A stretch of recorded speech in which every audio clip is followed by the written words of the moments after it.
The champagne still shimmered in crystal flutes. But no one was really drinking anymore. A waltz hummed softly from the corner quartet. Yet the air felt too thick to breathe. From her seat at the head table, the bride's gaze never wavered. Across the polished dance floor, he was laughing, not with her, but with her. The woman in red. It wasn't the laugh itself that pierced through her. It was the way his eyes softened, the way his shoulders eased, as though he'd been holding his breath all evening and only now could exhale. The clink of silver against glass pulled her back. He was standing now, champagne in hand, smiling the smile that had once made her believe in forever. And yet, she could see it, a tightness at the edges, a shadow in the warmth. No one else noticed. The guests leaned in, ready for the toast. The woman in red, too, lifted her glass, lips curving into a smirk that never reached her eyes. In that moment, the bride knew every vow, every whispered promise under starlit skies came with a cost, and tonight the bill was due. It was the kind of evening that felt borrowed from another life, the city wrapped in a light drizzle, streets glistening like polished obsidian.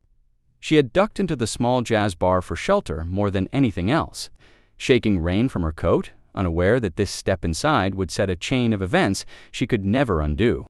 He was already there, at the far end of the bar, a quiet figure nursing something amber in a short glass, the kind of man who didn't look up when the door opened, but somehow she knew he'd noticed her. When their eyes finally met, it wasn't the spark of instant attraction she expected. It was something steadier, more deliberate. As if he'd been waiting, he introduced himself with a voice that carried warmth but also weight, the kind that lingered after the words had faded. Laughed lightly at something he said, not because it was particularly funny, but because it felt like the right response. There was an ease in the conversation, an intimacy that shouldn't have existed between strangers. Still, there were moments fleeting, almost invisible, when his gaze would drift, his fingers tapping absently against his glass, as though keeping time with some unspoken thought. When he finally offered to walk her home, she hesitated only long enough to wonder why her pulse had quickened. The rain had slowed to a mist, street lamps casting golden halos in the fog. At her door, he smiled a perfect, practiced smile and said he hoped they'd meet again. But as she stepped inside, leaning back against the door with her breath caught, she couldn't shake the feeling that he already knew they would. The weeks that followed felt like pages torn from a romance novel, the kind that left you lingering over each line. They met in tucked-away cafes and wandered through bookshops where the scent of old paper wrapped around them like a secret. He had a way of listening, or at least appearing to, that made her feel as if the rest of the world had gone silent. Sunday mornings were for lazy breakfasts in sunlit corners. She'd catch him watching her over coffee, eyes soft, lips curved into a smile that promised something more. He spoke of his childhood in fragments, a farmhouse near the coast, summers that smelled of salt and wildflowers. She painted pictures of her own dreams, a small garden, a life built on trust and shared laughter. It was almost too perfect. Sometimes she'd notice the way he dodged certain questions. His answers cloaked in vague phrases that sounded poetic but revealed nothing. A phone call taken in the other room, a brief shadow crossing his face before the charm returned. One evening, as they strolled along the riverbank, city lights shimmering on the water, he took her hand and told her he couldn't imagine life without her. The words felt heavy, like they carried a truth he wasn't saying out loud. They began planning not with lists or dates, but with stolen glances and whispered what-ifs. She started to believe this was it, the kind of love people searched for and rarely found. And yet, there were nights when she woke to find the bed empty, the sound of the front door closing soft as a sigh. He'd return minutes later, smile intact, offering some light-hearted excuse. She wanted to believe him. After all, love like this wasn't supposed to come with shadows. But in the quiet moments, when she let herself wonder, she couldn't help but feel that theirs was a story written as much in what was left unsaid as in the words they shared. It happened on an ordinary Thursday evening, the kind of night that should have dissolved into nothing more than wine, soft music, and quiet conversation. She was curled on the couch, half lost in a book, when his phone, carelessly left on the coffee table, buzzed. Not the usual chime, but a sharp, unfamiliar tone. Without meaning to, her eyes caught the name that flashed across the screen. No surname, just a single word, written in a way that felt intimate. He emerged from the kitchen with 2 glasses of red, but the moment he saw the phone, something flickered in his expression. The smile remained, but it was tighter, strained at the edges. He picked it up too quickly, muttered something about work, and stepped into the hallway through the thin walls. She caught fragments, low, hurried words, a laugh, softer than she'd ever heard from him, followed by a pause long enough to make her pulse quicken. Then, not now. She's here. When he returned, his charm was perfectly in place, the same easy warmth that had drawn her in from the start. But now, it felt rehearsed. She told herself not to overthink it. People had friends. People had lives before you came into them. Still, she noticed things she hadn't before. A hesitation before answering a question. The way his eyes darted away when certain topics arose. That weekend, they attended a small dinner with friends. He sat beside her, hand resting lightly over hers. Yet there were moments when his gaze drifted not to anyone in particular, but as though his mind had slipped elsewhere entirely. She smiled through it, convincing herself she was imagining things, but as they left that night, his phone buzzed again, and though he didn't check it, she saw the subtle tightening of his jaw. The evening should have ended with laughter and a kiss at the door. Instead, it left her with an ache she couldn't quite name the first. Faint fracture in the beautiful facade, and once you notice the crack, it's impossible not to keep looking for more. It was the night of the charity gala, chandeliers spilling gold across a sea of black tuxedos and silk gowns. The air was heavy with perfume and quiet ambition, every laugh a little too polished, every glance holding more than it gave away. She spotted the woman before he did, or maybe, she thought later, he'd already seen her the moment they walked in. The woman in red stood near the bar, her gown catching the light like a living flame against the muted palette of the room. She wasn't conventionally beautiful, but there was a gravity to her, the kind of presence that made people shift slightly when she entered a space. She held her glass with deliberate ease, her smile soft but unreadable. When he excused himself to greet an old acquaintance, his path curved almost naturally, almost by accident, toward her. The bride-to-be watched from a polite distance, telling herself it was nothing more than mingling. Yet the moment their eyes met, something in the air changed. They spoke like people who shared a history, not long animated bursts, but low, measured exchanges, punctuated by small smiles and pauses that seemed to last just a fraction too long. The woman's fingers traced the rim of her glass. Her eyes locked on his in a way that excluded the rest of the world. When he finally returned, he carried her a fresh drink. "Old friend," he said with that easy grin she used to love, but the words didn't feel like the whole truth. The rest of the evening became a subtle dance, not on the ballroom floor, but in glances and unspoken currents. The woman in red never lingered too close, never said anything anyone could call inappropriate. Yet somehow, she was always there, in the periphery, in the reflection of a wine glass, in the soft echo of laughter across the room. By the time they left, her mind was heavy with questions she couldn't articulate. But deep down, she already knew this wasn't the last time she'd see the woman in red, and whatever part she played in their story. It would not be a minor role.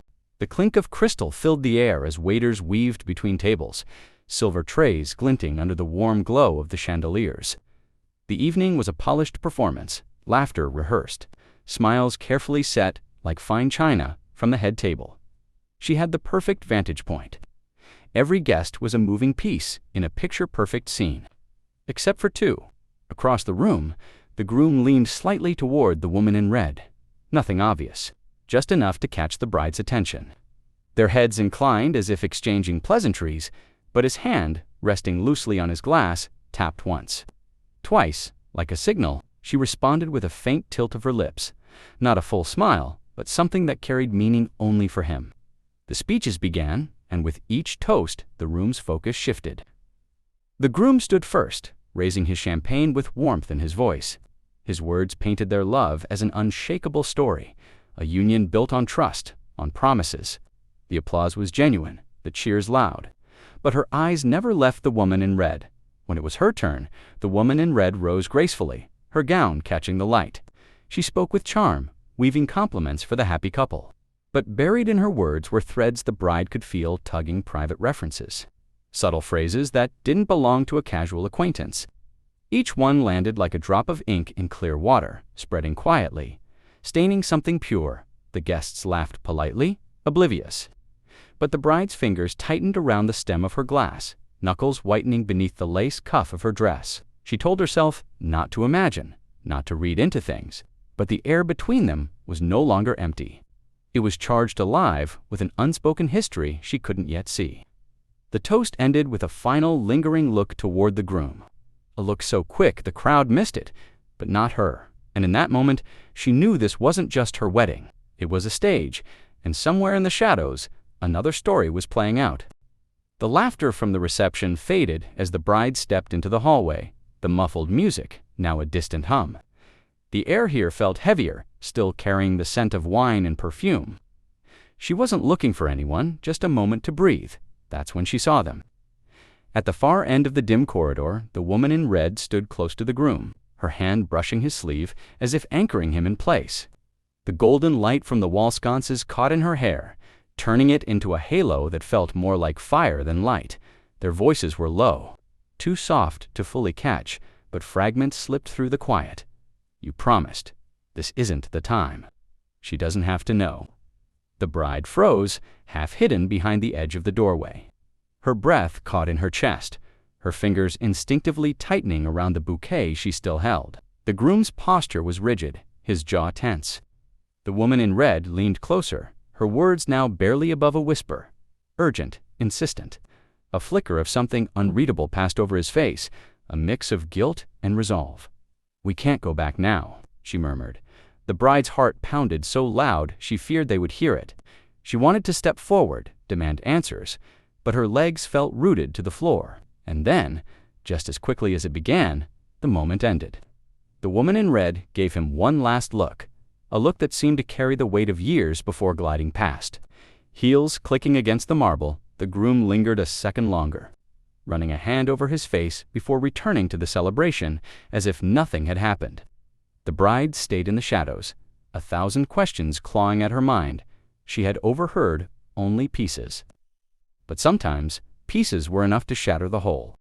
The rain had started again, a soft patter against the tall windows, blurring the city lights outside.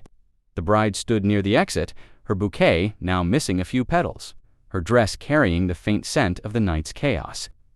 He approached slowly the groom, his steps hesitant, as if each one carried the weight of something unsaid. "We should talk," he began, his voice steady, but thinner than she'd ever heard it. Her eyes searched his face, looking for the truth between the lines of his expression. "Then talk," she said for a moment. He almost did.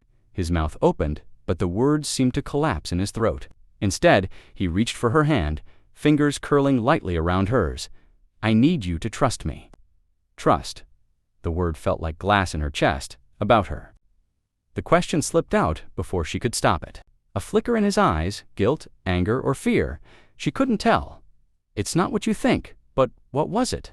He didn't explain, and she didn't push. The silence between them became its own answer. Finally, he stepped back, his smile forced, almost convincing to anyone who might have been watching from afar. "I'll see you inside." And just like that, he was gone, leaving her standing there in the dim light. Unsure if the conversation had been a beginning, an ending, or something far more complicated, it wasn't a goodbye. But it didn't feel like a promise either. The music inside carried on, muffled by the heavy doors, while outside, the air felt colder than it should have. She stood alone for a moment, letting the quiet wrap around her like an unwelcome truth. Weddings were supposed to be about beginnings, promises whispered between hearts, sealed with hope. But tonight, she wondered if some promises never needed to be broken, because they were never whole to begin with. She thought of his smile, the weight in his eyes, the woman in red, and all the spaces in between where the truth might have lived. Maybe it was love. Maybe it was all a lie. Or maybe the most dangerous thing of all was that it could have been both. Some promises end loudly, shattering under the force of betrayal. Others dissolve quietly, like breath on glass, leaving nothing but a faint mark that disappears when you look away. She stepped back inside, her face calm, her heart anything but, and the story kept writing itself.